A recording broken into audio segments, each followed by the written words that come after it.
In this video, we are going to be going through the entire listing appointment process, including prep, getting ready, what to say, what not to send, and then everything that needs to happen at the listing appointment so that you look like the pro and get that business.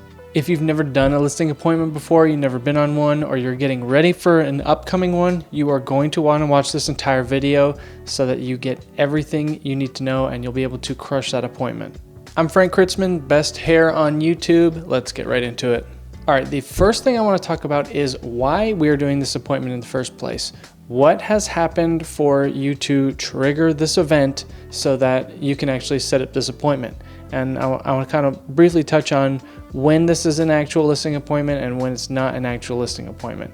Okay, not an actual listing appointment is, for example, a for sale by owner, and you've said something along the lines of, are you interested in working with an agent if they bring you a buyer? Oh, yes, cool.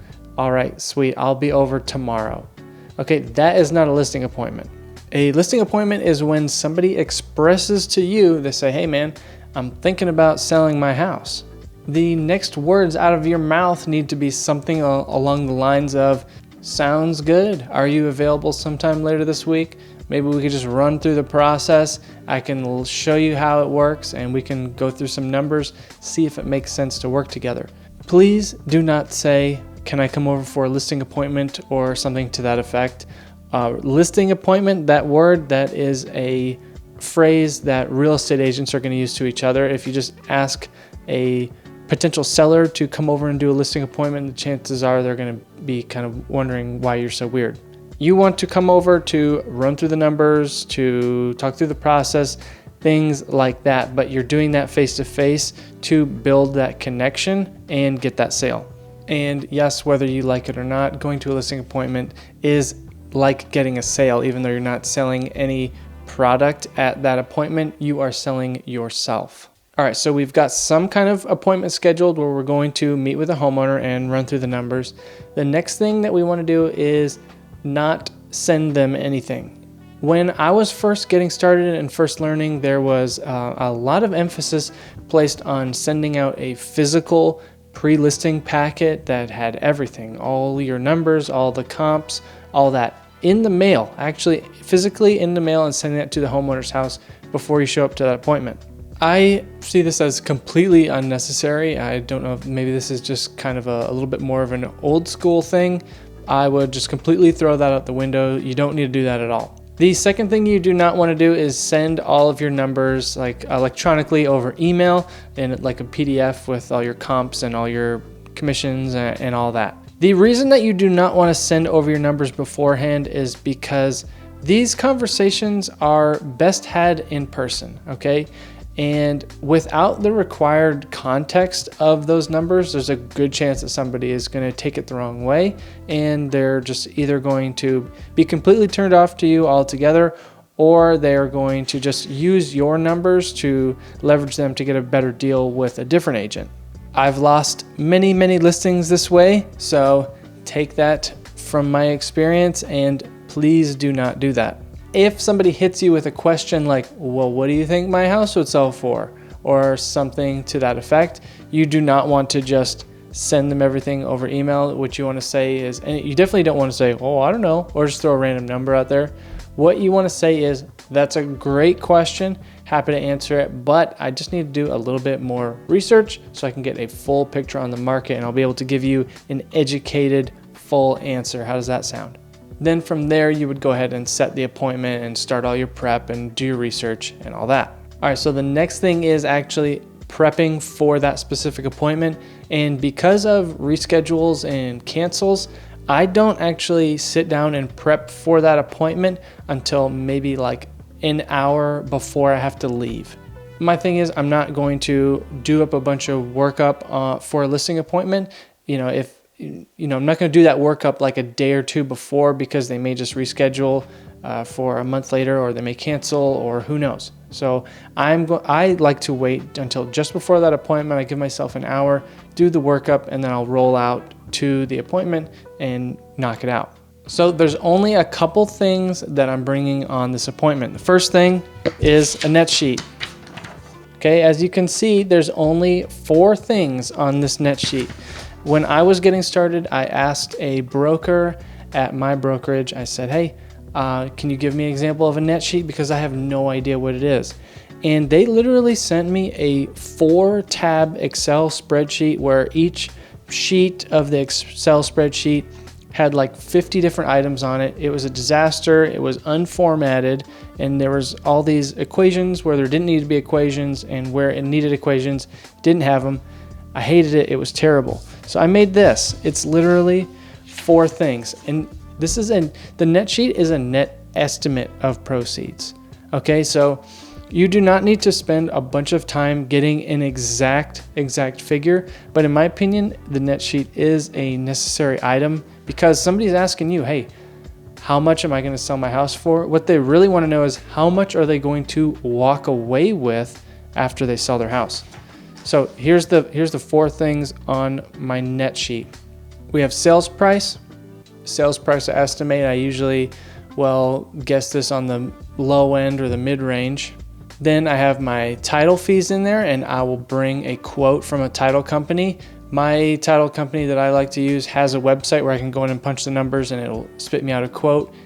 Either find a title company that will do that for you, or you can ask a title company to send you a quote every time. That's very time consuming, so I would find somebody in your area that you can quickly get title quotes. Then I have the commissions, whatever the percentages are going to be, and then I have the mortgage payoff, and then at the bottom, net to the seller. Okay, sales price, title fees, commission, mortgage payoff. What's ever left over is what they're going to walk away with, and that's really the only number that matters. Next thing I'm bringing my comps, my comparable homes.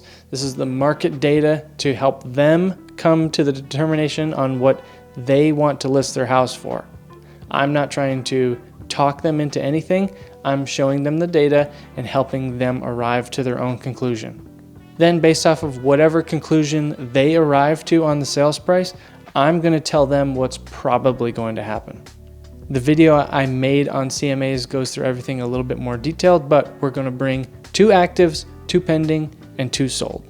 Last thing we're bringing, some kind of notepad or something to take notes on. This is exactly what I bring. It is leather bound and looks very fancy, and I think it was $9 at Walmart. Much professional, and I've had it for like 2 years, and it looks fantastic. That is everything that you need to bring, and I'm going to touch one thing that you do not need to bring, and that is a listing agreement. And there's going to be a lot of people that disagree with me on this one particular point, but I do not bring a listing agreement, and I would not recommend bringing a listing agreement. I would definitely not bring a listing agreement if you barely even know how to fill one out. You do not want to be figuring it out in front of the client. If you have no idea how to fill out a listing agreement, this is what you say at the listing appointment if they agree to work with you. You say, hey, all of my documents are electronic. Later tonight, I'm going to prep all the paperwork, send it over to you in an email for you to digitally sign. Sound good? Everybody's going to say yes to that. Nobody really likes the paperwork anymore. Plus, if you bring it printed out, there's a good chance you're going to screw something up, and you're just going to have a ton of time sunk into that trying to figure out how to fix it. I also think that bringing that physical contract is kind of like a little bit of a high pressure tactic, or could be a high pressure thing. If you got something in front of them that you want them to sign right away. Me personally, everybody can cancel a listing agreement whenever they want, right? So I'm not going to bring a paper contract and try to convince somebody to sign it. If they want to work with me, sweet, I'll send it over to them and it'll be sitting in their inbox. If they don't want to work with me, if I just force them to sign the listing agreement now on paper, they can always just cancel it tomorrow. So there's no point. They either want to work with me or they don't want to work with me. Right, now we are going to go through all my 10-step listing presentation. Okay, if I was going to an appointment, I would not actually bring this piece of paper that has my 10 steps on it. But if I don't have this in front of me, I will start ranting and I will most definitely forget something. One caveat, this listing presentation framework, think of it more as guidelines than actual rules, right? This is not necessarily a script that you want to memorize. There are some key questions in here that you probably should memorize, but this is just a pathway to help you get from point A to point B and gather all the necessary information along the way. Okay, so the first step is the home walkthrough. You are just going to walk through the home with the homeowner. You're going to take notes as you walk around. You're going to be looking for things that pop out to you that need to be repaired or things that need to be cleaned. When you sit down and say, hey, what do I need to do to get the house ready to get on the market? Well, those ceiling fan blades were pretty nasty. You should really clean those air vents. There's this cracked tile in the thing. You clean the glass in the bathrooms, stuff like that. You're getting your punch list of things that need to be fixed and taken care of so that you can make the house show nice. Once you get through the home walkthrough, which is also kind of like the icebreaker, and you should be asking some personal questions along the way just to kind of fish out some personality. The next thing you want to do is sit down at the kitchen table or the kitchen counter preferably, and you are going to connect. That's the next thing you're doing. You're building rapport. Hopefully during the walkthrough, you've uncovered something that you have in common with the seller, and now you are going to converse with them about that and personalize yourself so that you're not just a nerdy salesperson in an untucked in shirt. The connection phase is very important because you want to be friendly and, like I said, build rapport, but you also want to be respectful of their time, so don't spend too much time here on this step. And a good transition out of the rapport building to actually getting into the meat and potatoes of everything is just say something along the lines of, hey, I don't want to keep you here all day, so let me just run through these numbers real quick and I can get out of your hair. Something like that, just something very low stress, low pressure that moves you into talking about the business. That step 3, that's a bit of an introduction or kind of shedding light on what the entire presentation is going to be. You are literally just going to tell the homeowners, say, Mr. and Mrs. Seller, just want to let you know today it's going to be real simple. We're just going to go through 3 different things. First, I'm going to ask you a ton of questions about your situation so I can fully understand what's going on so that I can serve you the best way possible. Then the second thing we're going to do is we're going to run through all the numbers. And then lastly, we'll just decide if it makes sense to work together. Does that sound good? Or is that fair? Something like that. From there, you're going to move into step 4, which is information gathering. Okay, so this is where you're going to dig deep and figure out their situation, and you're going to demonstrate that you care, and you're actually going to demonstrate that you know what's going on by the questions that you're asking. This is where we're determining if there's actually a good fit or not, and we're asking each one of these questions for a specific mental data point so that we can change what we're going to do later. So all of these questions are very, very important. All right, here are the questions that we need to be asking in this step. First, what has you thinking about selling? Why do they even want to sell their house in the first place? You need to know this, right? Where are you going to go to next? So your job is not just to sell their house and get their house sold. If you want to actually maintain that client as a future client and somebody who's going to send you business for a long time, you need to take it upon yourself to actually understand the process of selling their house and make sure that they have a next place to go. Not everybody is super familiar with this process. That's why they are hiring you potentially. So you do not want to sell their house if they don't have a next place to go, because then they'll be homeless. So yeah, you may have got the house sold, but ultimately you failed. So you need to be thinking about beyond the check of getting the house sold. Think about goals. Think about achieving their goal. That's ultimately how you're going to maintain that client. You want to ask them, how soon do you want to be in that next place? How soon do you want to get your house sold? That is going to change how the conversation goes when you guys are talking about the list price.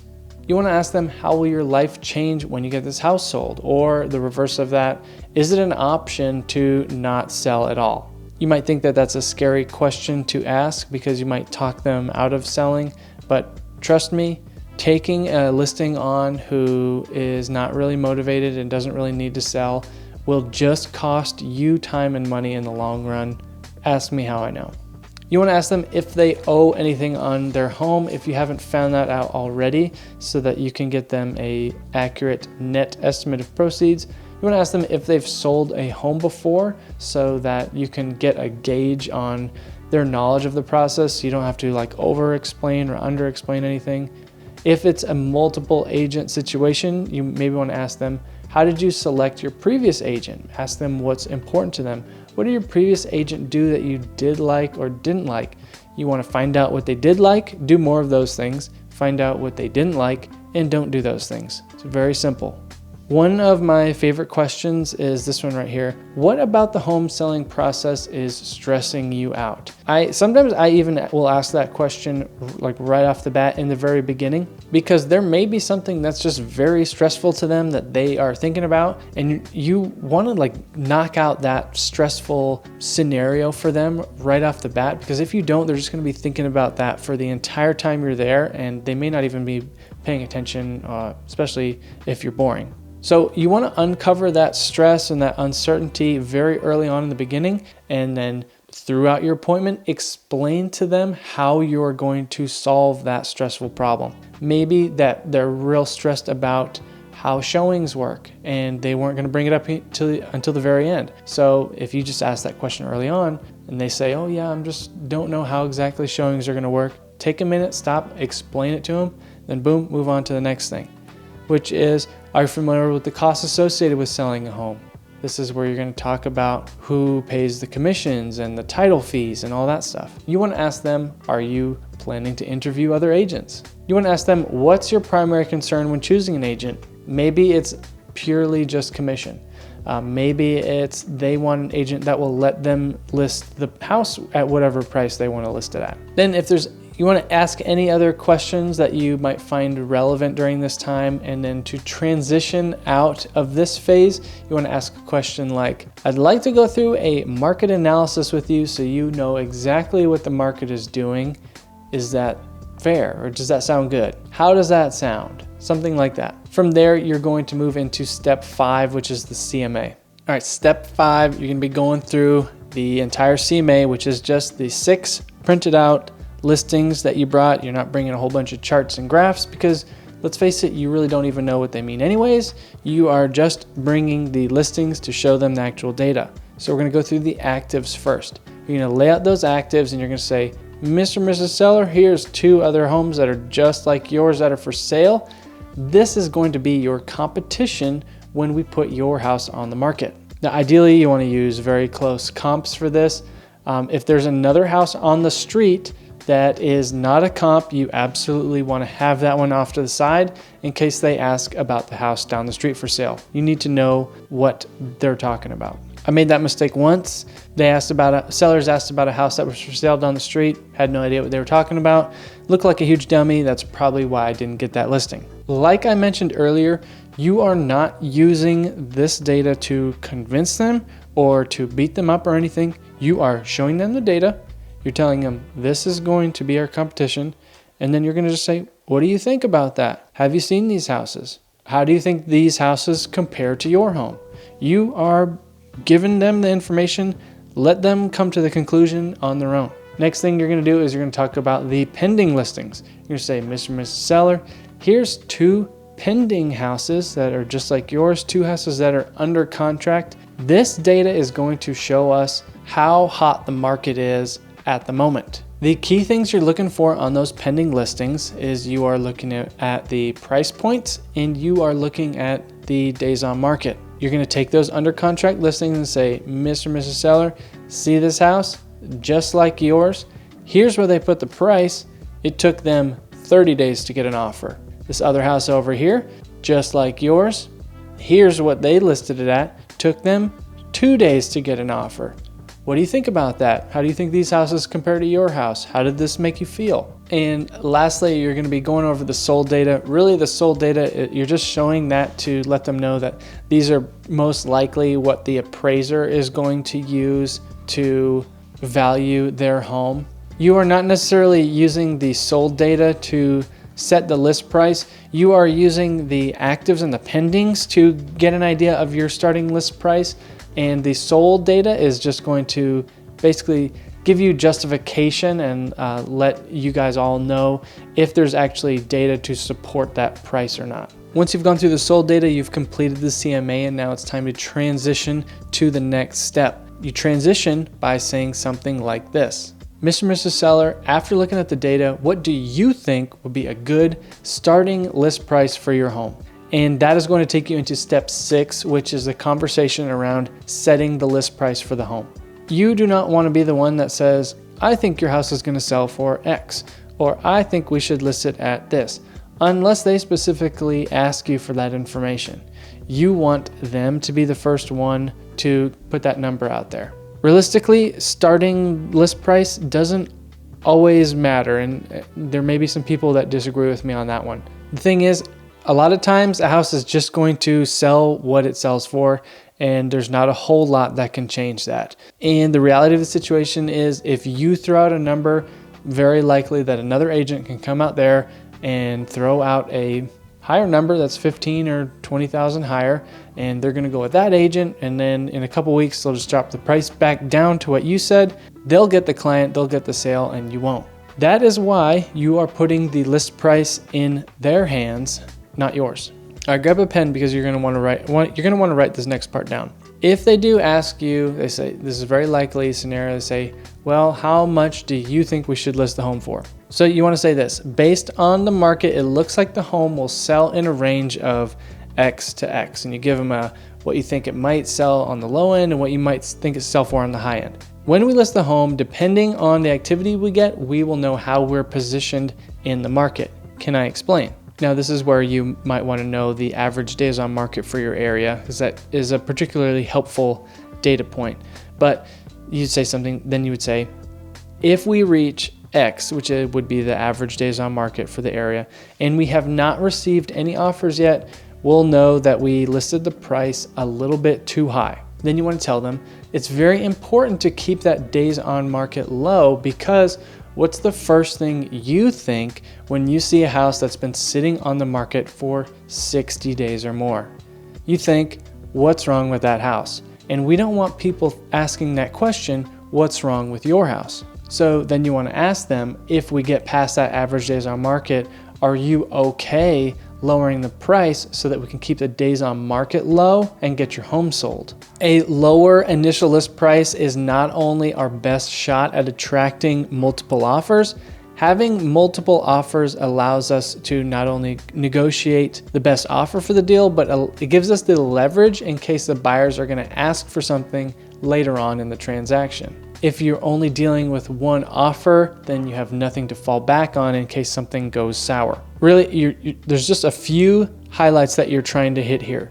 You're trying to get them to list as low to the fair market value as possible. You want to prep them in the conversation for the possibility of a price drop later in case it's necessary. You want to give them the opportunity and make the list price their decision, not yours. Then you also want to have the conversation about how the activity is going to show us if we've priced too high or not. For example, you want to say something like, if we have received no showings at all, we're probably 10-15% too high on the list price.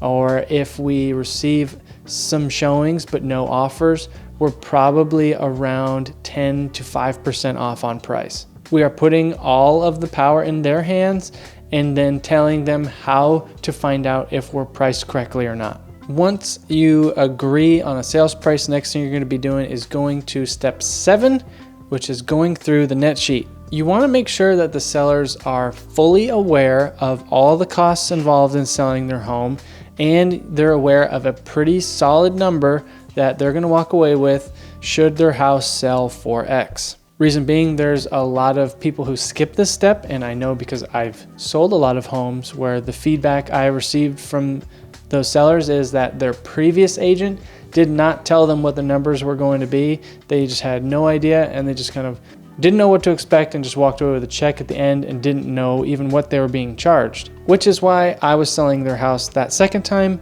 and not that other agent. All right, so now this is the doozy. We're about to get ready for that commission talk, and we're gonna have that conversation. So when you break out that net sheet, what I would do is actually There's 4 things on there: sales price, title fees, commission, mortgage payoff. I would actually start with the net proceeds walking away. The conversation would go something like this: Mr. and Mrs. Seller, if we sell your house for X amount and you walk away with, this example I have from a previous appointment, if you walk away with $90,000, is that something you could live with?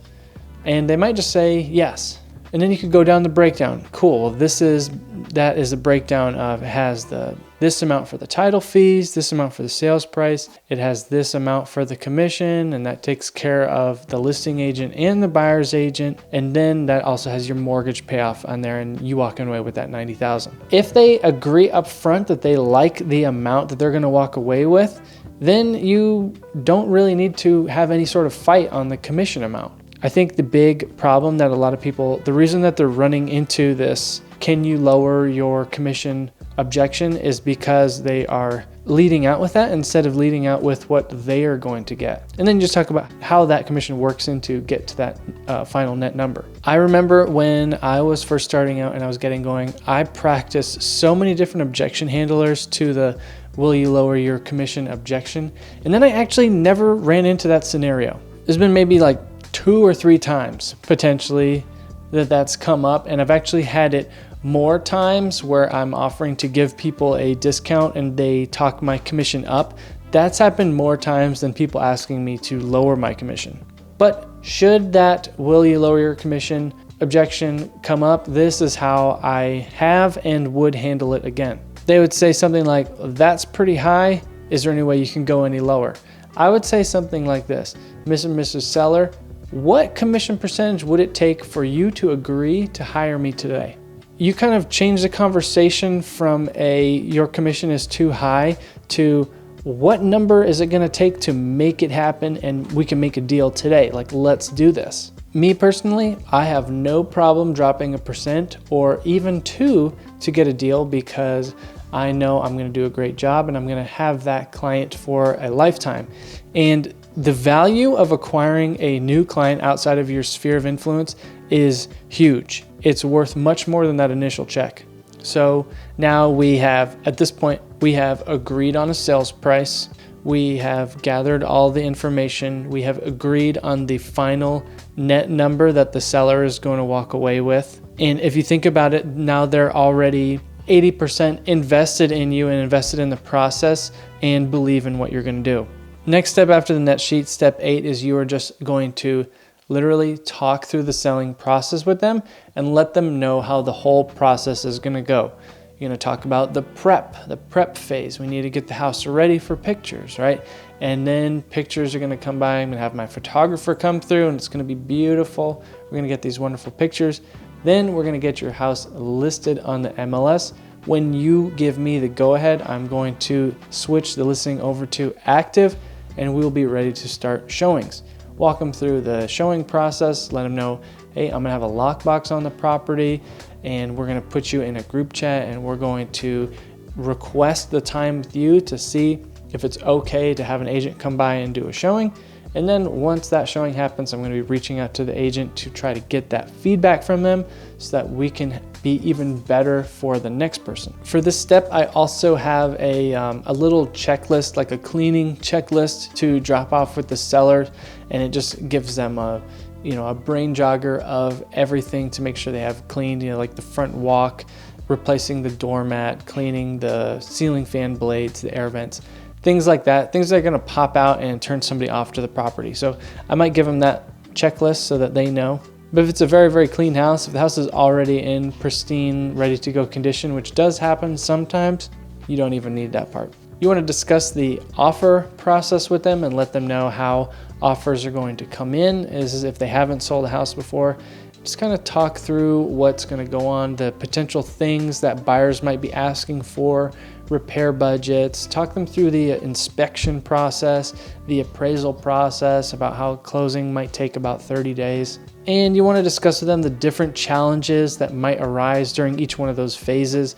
Maybe they want to make a request for repairs on the inspection phase, or maybe the appraiser is going to come by and hold up the appraisal for a certain repair. You just want to prep them for all these different possibilities and just shed some light on the entire scenario. This also might be a good time to talk about what would happen if the appraisal comes in low. If that's something that happens a lot in your area, it's not really as much of a thing now. It used to be a huge thing a couple years ago. Every single appointment I was talking about almost not even what happens if the appraisal low. It was basically we're having the conversation of here's what we're going to do when the appraisal comes back low. Not as much of an issue now, but you still might want to have that conversation. Then moving into step 9, you're just going to ask them if they have any questions. Do you have any questions, Mr. and Mrs. Seller, about my process? Was there anything I missed? Was there anything that you have a problem with? Is there anything stopping you from moving forward? Is there anything that made you feel uncomfortable hiring me as your agent? You want to use this step to pull out any last minute objections that they might have or any last minute holdups. Then step 10 is just the closing. You want to not be high pressure, but you just want to be intentional and deliberate about your closing. You don't want it to be a hidden secret thing, just be very intentional. Now that we've been through all of this process and all this information, do you feel comfortable hiring me as your real estate agent? Would you like to move forward with me getting your home sold? Are you against moving forward with me as your agent? Are you ready to get this process started and be one step closer to moving to Tampa or wherever? There's so many different ways to ask it. You can, ask for it in a no question, ask for it in a yes question. Just find some way to do it that, again, is deliberate and intentional, but just comes off as natural, how you normally talk. You just want it to, you don't want it to sound scripted. You just want it to sound like you're being yourself, talking to one friend, talking to another. If they agree to hire you, this is when you would just say, all right, sounds great, Mr. Seller. I'm going to get all the paperwork done for you tonight, and I'm just going to send it over to your email so that you can electronically sign it and fill it out. Looking forward to working with you. Have a great day. Have a great rest of your day. Whatever, boom, then you're done. Now, if you do manage to win that listing appointment, this is a huge step, but try not to get too excited because there's still a ton of work that needs to be done. And if you're just a little bit confused as to what's going to happen next, make sure you watch this video or there, I don't know where it's going to be. Make sure you watch this video about what to do after you get that listing agreement signed.